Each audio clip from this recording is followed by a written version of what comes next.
And lastly, and not to be understated, for mobile developers who have to be concerned about how large their apps are in order to meet OTA install limits and all that good stuff. It's a small library. The assembly, even with the optional debug symbols, it weighs in under 500 kilobytes. So it's very, it imposes a very small overhead in your application.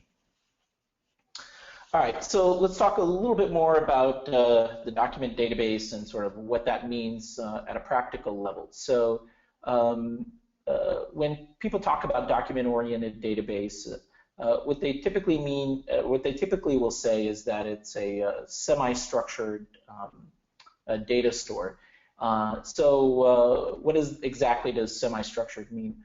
Well, it means that unlike SQL, where you have to worry about, third normalized form, all that kind of stuff, we're much less concerned about that, and we're really dealing with just key value pairs. And so we don't have rigid schemas like we're used to seeing in SQL.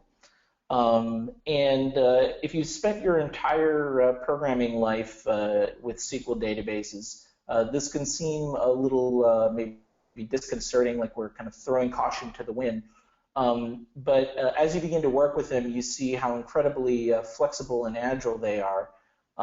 Because just because we are schemaless doesn't mean that we don't have structure and that we don't have some kind of schema or some kind of order to our data.